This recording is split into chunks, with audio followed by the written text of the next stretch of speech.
Professor Marcelo Trindade, que é chefe do Laboratório de Ciências Ambientais, responsável pelo herbário da UENF e é um grande especialista em vegetação, não é isso, Léo?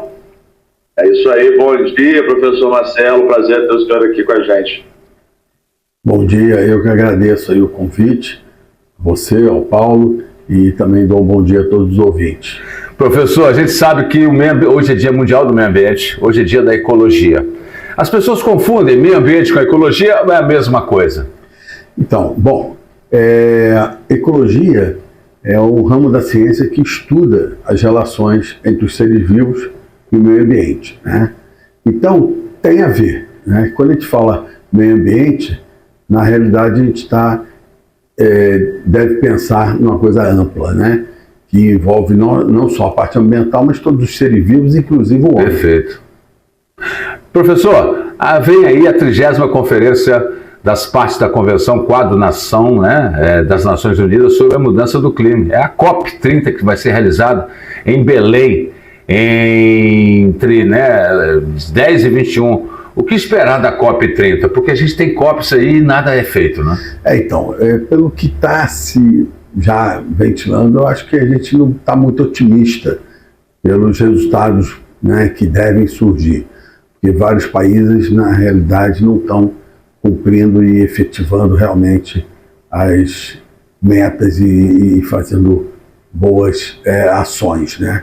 Mas temos que ter esperança. Então eu vejo que, pelo menos, está na agenda, está na discussão, e a gente tem oportunidade de várias organizações não governamentais e órgãos do governo de colocar dados importantes, mostrar para a sociedade, para a comunidade, como o problema é real e urgente, né? Mas a parte política precisa chegar mais. Professor, aproveitando aqui, um dos principais temas debatidos, né, em âmbito nacional é a possibilidade de exploração de petróleo na foz do Rio Amazonas. A ministra do Meio Ambiente, Marina Silva, tem se oposto à ideia, né, tem tido uma disputa política muito forte. Qual é a sua opinião a favor da exploração de petróleo na foz do Rio Amazonas? Então, o assunto é um assunto complexo, mas se a gente analisar as informações que já existem sobre o real valor da biodiversidade que tem naquela região, né, os estudos, nosso laboratório até participou e participa de estudos na foz do Amazonas, liderado pelo professor Carlos Eduardo de Rezende, né, o Carlão, que já mostrou, nesses estudos, mostrou importantes bancos de corais, uma vida marinha muito intensa, né, e que muito provavelmente, né, será afetada com essa exploração. Então eu acho que isso deveria ser muito mais bem avaliado e a parte financeira, ou seja, a grana, né, deveria ser pensada um pouco, né, depois. O homem sempre pensa no imediato, né, explorar a riqueza, mas a gente tem visto aí que boa parte do nosso planeta está sendo destruída e a gente está pagando o preço. Então tem que avaliar bem isso. Perfeita a sua colocação. E dentro desse quadro, eu até antecipo uma pergunta: qual é o impacto da política ambiental do governo Trump para o mundo? É um desastre pelo que ele tem anunciado. É até complicado a gente falar desse governo, né? Porque o Trump tem estado na mídia direto, acho que ele gosta de estar na mídia, então solta essas ações aí, e não só no meio ambiente, na ciência, né? Nós estamos vendo aí todos os cortes, né, que ele tem feito em termos de verba, de recursos para projetos super importantes, projetos ligados à área de saúde, ligados à área ambiental, ligados à área mesmo de clima, né, desses estudos de avaliação dos efeitos, né, das nossas ações sobre o clima. Então, essa postura radical e contrária à ciência não vai dar certo. Eu acho que, infelizmente, nós vamos pagar caro, porque o retrocesso é grande. Quando você vê o avanço que a ciência leva, o tempo que leva para o avanço, em poucos anos se destrói muito, né? É mais fácil destruir do que construir. Então esse é o grande risco da política Trump, tanto na área ambiental quanto na área científica, científica, quanto na área da saúde, na área econômica. Na área econômica, você comentou, porque ontem mesmo nós vimos mais ações desses impostos, dessas taxações, que vai levar a um desequilíbrio aí, né, que não sei, estou pagando, acho que o americano vai pagar caro pelo que fez. Professor Marcelo Trindade, a gente vai fazer um breve bloco comercial aqui, voltaremos. Você quer ter alguma pergunta para o professor? Nosso WhatsApp é o 22997971007. Voltamos a apresentar Live Notícias, Rádio Live FM, Live Entrevista. Muito bem, de volta com o professor Marcelo Trindade, que é chefe do Laboratório de Ciências Ambientais, responsável pelo herbário da UENF e um grande especialista em vegetação. Léo, deixo a pergunta para você. Bom dia, Paulo. A gente tem até aqui uma pergunta de um ouvinte. O Guilherme Pereira mandou uma pergunta. Ele perguntou o seguinte: professor, o que o senhor acha dos caminhões do Açu e a emissão de gases na área urbana de Campos? Bom, é uma pergunta interessante, porque os caminhões do Açu na região urbana, eu acho que todos nós da cidade já somos contra, pelo problema do trânsito já básico que causa a parte caótica ali, o trevo da UENF, a gente sofre muito com esse trânsito pesado, né? E as avenidas também não são apropriadas para esse tipo de veículo. Isso está ligado ao problema de infraestrutura que no Brasil sempre tem, ou seja, se permite fazer os grandes empreendimentos sem antes se planejar e efetuar uma boa infraestrutura, né? Em relação aos gases emitidos pelos caminhões, é um pouco difícil da gente comentar o impacto real, porque o trânsito deles não é tão intenso assim, e a frequência teria que avaliar. É claro que você tem uma contribuição. E se esses caminhões estão seguindo a legislação, a emissão dos gases não deve ser tão alta, né? Agora, tudo isso tem que ser avaliado, é um ponto a considerar. Eu acho que o pior problema mesmo é o trânsito, que aí sim, o caminhão, o engarrafamento que causa, o problema que causa, aumenta a emissão, porque você fica com o carro mais tempo parado emitindo gases. Não só o do caminhão em si, mas o próprio trânsito que causa o engarrafamento e a circulação de veículos. Então é um problema para a cidade, sem dúvida. O senhor falou muito bem, um estudo viário antes todo esse investimento que foi feito lá atrás, né? E o senhor coloca muito bem, por exemplo, Campos é uma cidade, planície, não temos a poluição. Agora, imagina em São Paulo e outras grandes cidades, aí você tem esse trânsito pesado todo e a emissão de gases poluentes por causa do combustível fóssil, não é? A gente tem hoje carros elétricos, é uma saída dos carros? Pode ser, né? Isso, pode. Mas porém, ele não é tão, né, vamos supor, ecológico assim pelas baterias, né? Isso, eu gostaria que o senhor falasse sobre isso. Eu não sou muito especialista nessa área, né? Mas o que a gente percebe é que as baterias têm metais e tem para a produção das baterias também há um consumo grande de água e toda a estocagem depois desse lixo, né? Onde vai ser processado, qual é a reciclagem que tem desse produto. Então, eu acho que é interessante, porém, tem que ser avaliado também como fica. Não é um 0 a 0, ou seja, dizer, não, o carro elétrico é a solução porque ele é totalmente bom para o ambiente. Não é tão assim também. Vamos andar de bicicleta igual eu. Bem, agora vamos falar, né, Léo, dos impactos ambientais aqui na nossa região. E a gente tem a velha questão, né, do avanço do mar lá no Pontal de Atafona. É uma das coisas mais comentadas, nós carregamos isso há mais de 40 anos, né? Eu acompanhei toda essa evolução, eu sou do tempo ainda que a gente via lá o começo do Pontal e o estudo geológico, agora tem uma nova licitação para tentar fazer alguma contenção. Como o senhor vê essa situação? Então, é vamos supor, outro problema que é consequência do mau uso do solo, né? Então, uma boa parte do problema, pelo que apontam aí as pesquisas, que eu tenho conhecimento, está ligado muito à erosão do Rio Paraíba. E o Rio Paraíba, a erosão é fruto do mau uso do rio em todos os sentidos. Então, você tem aí a não existência da vegetação marginal, ou seja, você não tem mais as florestas de galerias, florestas ciliares que acompanham o rio, que protegem as margens contra a erosão. Então você tem esse problema, você tem um agravamento também de resíduos sólidos e esgoto, etc., que é jogado no rio, tudo isso vindo a contribuir para um acúmulo de sedimento, acúmulo de matéria orgânica. Então isso vai fazendo com que o rio perca força e o mar, né, ganhando força, vai comendo a nossa costa.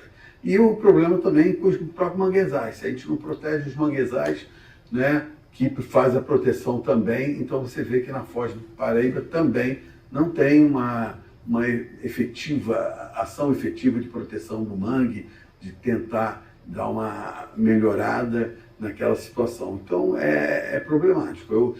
As obras de engenharia podem colaborar de alguma forma, mas a natureza sempre mostra que ela pega de volta o que é dela, né? Então, se a gente pegar uma parte histórica, a gente vê que no passado o rio, mesmo em Atafona, você tinha áreas de que o rio transbordava, chegava mais na cidade. Aí a pessoa foi fazendo casa até a beira do rio, destruindo tudo.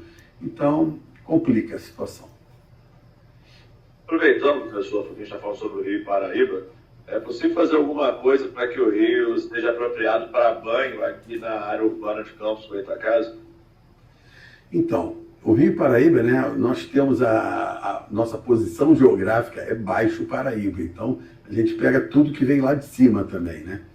Então a ação para isso tem que também envolver outros municípios, né? Não só Campos, mas sem dúvida nenhuma, se a gente tivesse uma redução e um tratamento efetivo de esgoto e redução da emissão desses efluentes no rio, a qualidade da água do rio já melhoraria bastante, né?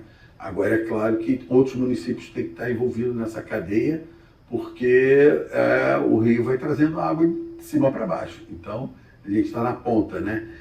E aí é uma coisa coordenada, deveria ter a ação aí bem efetiva de vários municípios, prefeitos atuando, e aí a gente teria realmente possibilidade. Isso sem dúvida, você vê aí vários países que conseguiram reverter já a vulnerabilidade dos rios, e os rios ficam com águas bem apropriadas. Isso aí tem saída. Agora, tem que reflorestar, tem que diminuir a poluição de esgoto, a poluição química também, de indústrias. Você vê vários vazamentos aí que ocorrem na nossa região de tempo em tempo, fruto de indústrias que lançam os seus rejeitos, então isso é complicado.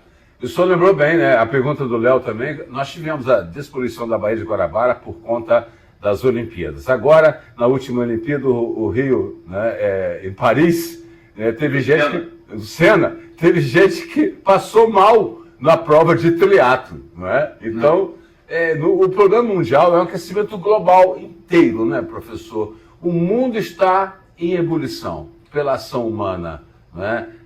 A esperança da gente que tem o bem, né, e acredita na ciência, acredita na natureza. Estamos na ecologia, né? Aí quando o senhor fala em ecologia, são os seres vivos, todos esse mecanismo. Esse habitat, né? O Imbé, por exemplo. O Imbé aqui na nossa região ainda é um resquício da Mata Atlântica? Boa pergunta. Eu acho que uma das coisas que é interessante até ressaltar é que eu sou carioca, é uma crítica aos campistas, mas eu já me considero campista pelo tempo que eu estou aqui. Eu posso falar, a gente valoriza muito pouco a região. Então, o norte fluminense, principalmente o município de Campos, pela área geográfica dele, mas não só a área geográfica, é uma coisa que eu falo muito com meus alunos. Se você pega o município de Campos, foi uma das coisas que me atraiu vir para Campos para estudar, já que eu trabalho com ecologia. Isso facilita a gente, que a gente sai da beira da praia, né, no Farol, e você vai em direção à serra. E você tem o Desengano, tem o Imbé. Então, você passa por diferentes ambientes. Você sai desde a praia com Restinga, você passa as lagoas costeiras e você vai para as áreas de floresta de baixada e as florestas montanas. Isso é perfeito. Se você mora em Friburgo, você só tem floresta montana. Tudo bem que Friburgo você tem uma das melhores, né, Friburgo, Teresópolis, a Serra dos Órgãos, a Serra do Mar, tem a melhor mancha de floresta ombrófila que a gente tem. Só que na nossa região, o Imbé é também uma excelente área, tá, de remanescente florestal, que deveria ser mais valorizado, assim como outras áreas como o Itaoca. É outra coisa que ninguém percebe. O Itaoca, agora, 2 dias atrás, nós tivemos um evento do Herbário, que eu sou o curador, né, que é o Herbário é como se fosse um museu que guarda plantas secas para fazer o registro da nossa flora, né, como uma memória e contar o que tem aqui na região. A gente percebe nitidamente que no Itaoca já foram descritas 3 novas espécies para a ciência, tá, coletadas por meus alunos, enviadas para especialistas e foram descritas, e que são espécies que já foram descritas ameaçadas de extinção, porque só ocorrem na região do Ibitioca e no sul capixaba aqui. E todas essas áreas são áreas de afloramento rochoso. E esses afloramentos rochosos sofrem exploração de rocha. E essas espécies estão acabando. E tinha coisas super interessantes que você vê de espécies como uma Gerneriaceae, uma sininja, que é cultivada, e tem muitas pessoas como orquidófilos e pessoas que cultivam bromélia, cultivam também Gerneriaceae, que é uma planta ornamental, e a gente viu que essa espécie que foi descrita como espécie nova, né, já estava sendo cultivada na Alemanha, já tinha híbridos dela sendo cultivado, pessoas pagando excursão para vir ao Itaoca para conhecer a planta no ambiente, e a ciência não conhecia a planta, você não tinha descrito ainda. Então, são essas loucuras. E o Itaoca, então, ele merece uma atenção particular, muita atenção de todos os campistas. Primeiro, para mim, eu falo para os alunos, como é um afloramento rochoso, é o Iselberg, ele para mim é o tipo Pão de Açúcar do Rio de Janeiro. Então, quem não foi, não sobe no Itaoca, perde a possibilidade de ver aquela vista panorâmica que a gente tem, que você vê desde a praia, o litoral, num tempo bom, aberto, até a Lagoa de Cima, com o Imbé do outro lado, e toda a nossa, ver a beleza que é. Então, só para fechar, sem dúvida nenhuma, esse complexo que você comentou do Imbé, Lagoa de Cima, tá, que envolve o Itaoca, que é tudo junto, isso merece uma atenção e, sem dúvida nenhuma, tem uma biodiversidade de extrema importância aqui para a região. A gente sabe, eu que já, né, eu andava muito de bicicleta e foi o Morro do Macaco, por exemplo, uma pedra perto da pedreira, né? E na época do Porto do Açu, a gente tinha o livre acesso, ele foi no cerceado esse acesso como mountain biker, né? E porque toda a pedra que saiu dali foi para fazer o Porto do Açu, foi fazer o aterramento lá do Porto do Açu, que tinha um calado enorme, por isso que foi escolhido, mas a gente vê que houve uma mudança até nas marés, no comportamento dos mares ali, rapaz, Farol de São Tomé, Gruçaí, esse impacto foi gerado por conta desse grande espiral que foi feito, aquela ponte, são 3 quilômetros para dentro do mar, não é? Com aterramento, com assoreamento. Então, desculpa, mas essa não é muito a minha área. Então, sim. Eu não sei o que esse mole, né? Essa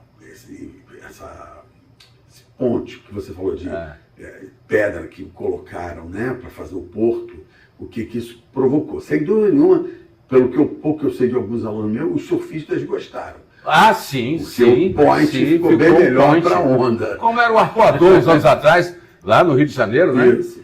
Agora, em relação à mudança ali de maré, ou efeito em alguns organismos, eu sinceramente desconheço estudos sobre isso. Então eu não posso afirmar se foi uma coisa muito significativa ou não. Claro que teve alteração, porque notório. É nítida. É nítida. Tá? Agora, em relação à restinga e à vegetação, existe essa possibilidade mesmo da salinização do solo?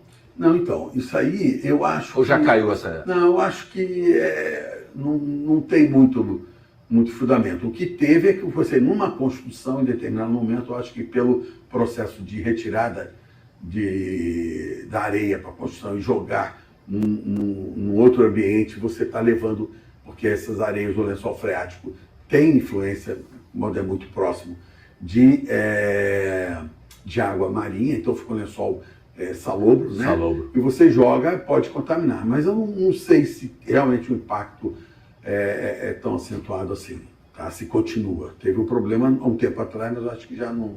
Uma compensação à reserva Caruara, né? Que é para preservação. Sim. A reserva Caruara foi uma boa briga que nós tivemos na época, tá? da construção do Porto do Açu. Nós tivemos muitas reuniões no Rio de Janeiro, eu participei diretamente, junto com pesquisadores do Jardim Botânico e outros pesquisadores no Rio, fazendo a pressão para termos uma unidade de conservação na região dessa restinga. Por quê?